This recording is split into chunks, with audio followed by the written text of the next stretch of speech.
Welcome back, guys. This is still the Youth Agenda on the Alternative Mindset podcast.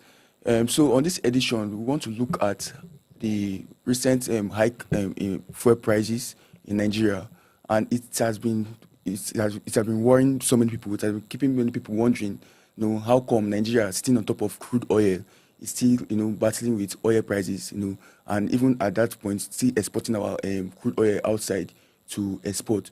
So today I'm with Mr. Emmanuel. Yes, Emmanuel. Yeah, he's going to help us break down and help us see reasons why this is happening. At this point in time, he'll bring his own analysis to the table so we can see. So, Mr. Emmanuel, over to you. What can you say about this issue of the hike in fuel prices, despite the fact that we have crude in our backyard? Okay, thank you, Mr. Calvin. Concerning the issue of oil prices in Nigeria and how it affects the citizens, looking back to 2 weeks ago, we might link it up with the current Iranian, UK, Israeli, US, Iranian war. Yeah. But the truth be told is, Nigeria has no business with UK and Iran war. Yeah, US, Iran, sorry. Yeah. We have been an oil-rich nation since the 1970s. Yeah. Oh, I think oil was first discovered in Oloibiri town in Bayelsa, 1953 or so, if I'm right. There's this season we call oil boom in the history of Nigeria. Yeah, in the 70s. Early 70s and early 80s. Yes. Let me compare an African country with Nigeria. You know Muammar Gaddafi of Libya? Yeah. Muammar Gaddafi of Libya, he was the president of Libya for over 40-something years. Mm-hmm. He was the Messiah, if I'm to say, but he was killed. The media painted him a bad an evil. Now let me bring it down to our country today. In Nigeria, currently we have about 11 oil producing states. Like in their oil, my state, Anambra State, is the 10th oil producer, is on record. Wow. It's on record. Then the other Niger Delta states, we have about 9 Niger Delta states, Imo, Bayelsa, and the rest. These states produces oil. They have the oil in their backyard, in their rivers. If you've been to Bayelsa, go to southern Niger. I served in Bayelsa, so I know what if I'm telling you. So this narrative of oil, and we shouldn't even be. The Nigerian citizens, in fact, Nigeria should be selling the least. But we have Nigeria produces, I don't know, but on records, Nigeria produces millions of barrels of oil daily. Yes. But here in Nigeria, we have, they have these superpowers that are in charge of this. I think they make it in a way they impoverish the country. Yes. So coming back to your question, sir, let me just say it that, okay, I have a little statistics to compare. Now Venezuela is also an oil producing country. Look at Saudi Arabia, an oil producing. Qatar hosted the 2022 World Cup. Yes. About 12 stadiums that they built there, it was their oil money that they used in building. But come to Nigeria, outside Godswill Akpabio Stadium in New York, I'm just coming to the infrastructural part side of the whole stuff. It's only that stadium is this FIFA-approved stadium in Nigeria. The one we have here in Abuja, they have turned it to Crusade Ground. This stadium in Abuja was built with over $500 million from 2000 to 2003. So there's this gross mismanagement of public fund in this country, and nobody is held accountable after the whole. The NNPC recently, last week, the former NNPC, what's his name? Mero Gari or whatever. I can't remember his name, but the EFCC summoned him to come and give account of over 210 trillion naira that went through his tenure as a NNPC boss. 210 trillion naira. Nigeria as a country, I'm trying to be statistics, bringing up stats. Nigeria as a country, Nigeria external debt is over 190 trillion naira now, stand over 150 to 160 billion dollars in dollar rate. So if NMPC as a company can mismanage more than 150 billion dollars in spanning over 10 years, they can't give account of whether this money was used. That's a misappropriation of funds. We don't really know where the funds so went to. They don't. The man cannot. I don't know. You can't see it anywhere. We keep borrowing and borrowing. I told you that money can settle Nigerian current external debt. I told the external debt we have here is over 190 billion trillion. $190 billion dollars. No, $150 billion, around 190 trillion naira. Yeah.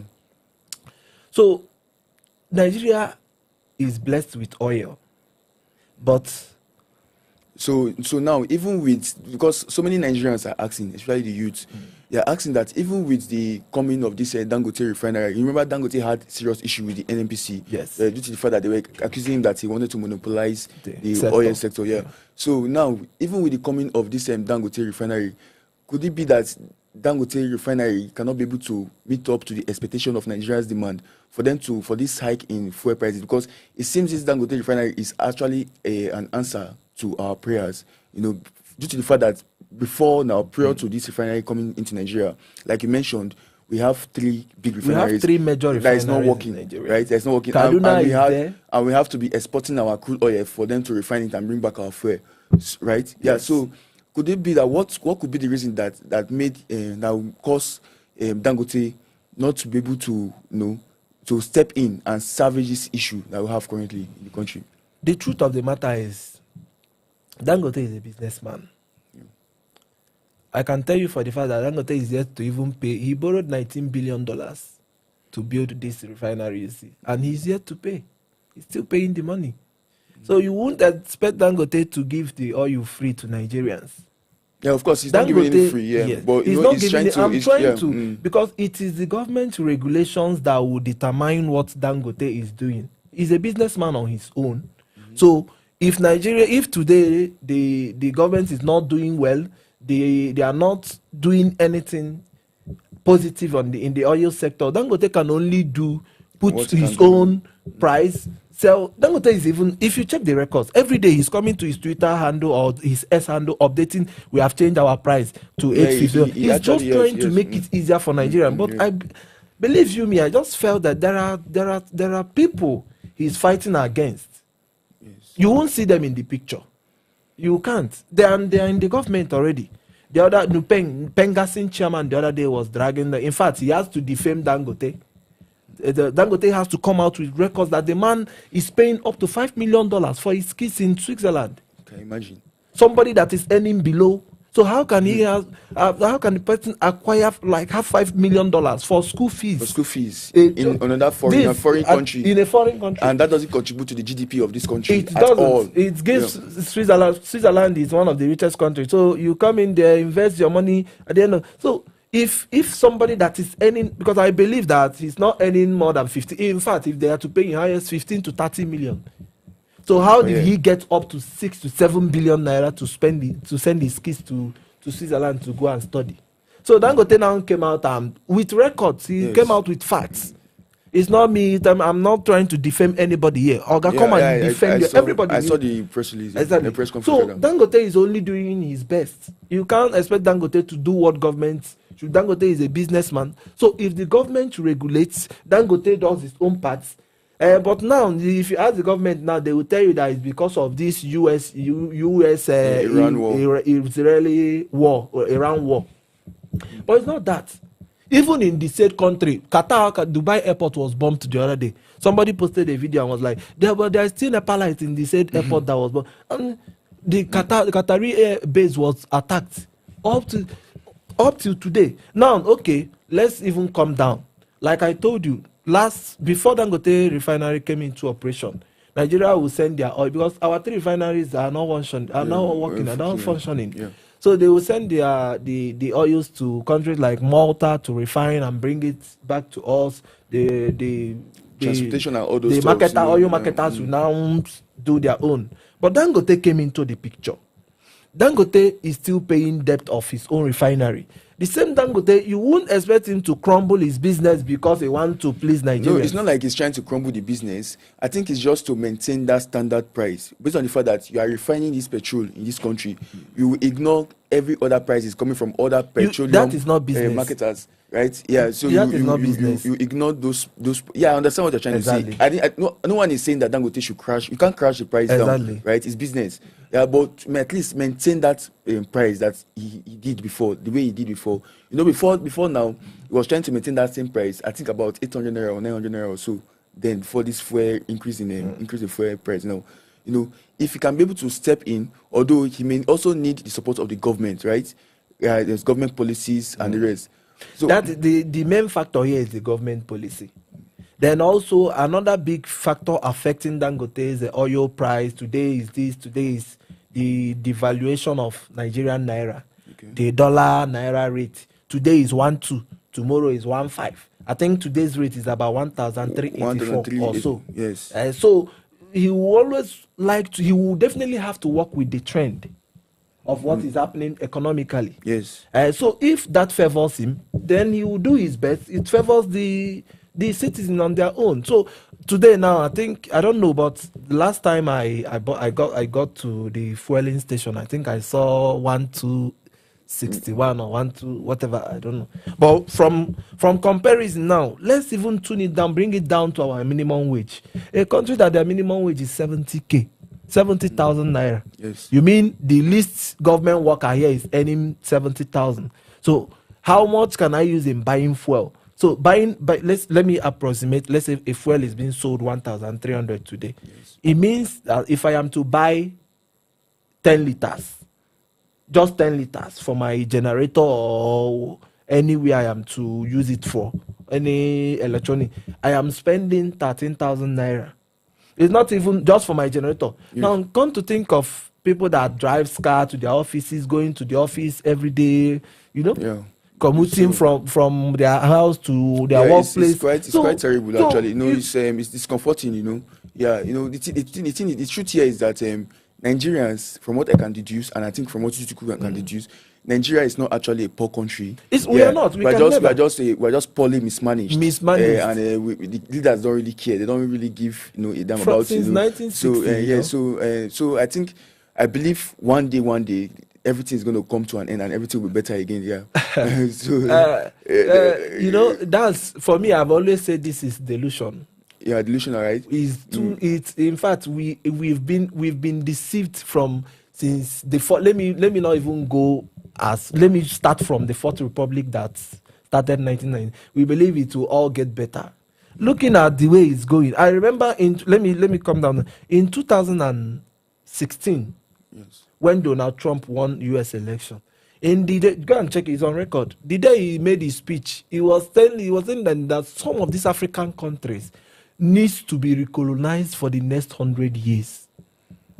Because our leaders are not doing. The Prime Minister of Netherlands used bicycle to go to his workplace. But Tinubu, let's say Tinubu wants to go from Abuja to Lagos. Tinubu is too much. Let's say Tinubu's son. Oh, no, Tinubu's son. I heard government officials are waiting for him in the airport. Government officials. Okay. So no, I'm trying to be logical here. The logistics support, the fuel, those things. So this money that they should use in making sure it contributes to grassroots development, they are using it to, because in politician in Nigeria, you're already a multi-millionaire. Once you attain, even if it's a councillorship position or chairmanship position of a local government, yes, you're a multi-millionaire already. They don't check. So these are the things they don't care. The oil sector is in a big mess. A country that has 224 to 235 million persons have we have other modular refineries though, but the three big ones are not functioning. Warri Refinery was a record some years ago that they will rejuvenate, refine, do whatever, rebuild, rehabilitate. That project, they said they will invest $2 billion. Today, nobody gives account of the said $2 billion. And the money has gone. It has gone to I don't know where it went private to, pockets. So, Kaduna Refinery still the same. The same thing with Port Harcourt So I Refinery. think the list of corruption is just endless. If we keep talking about it, we won't leave here today. And it's quite unfortunate. Yeah, but I think I believe youth should begin to rise up and start asking questions, so we can take back what really belongs to us and make our future brighter. So, and with that said, and this youth agenda, until next time, see you again. Bye.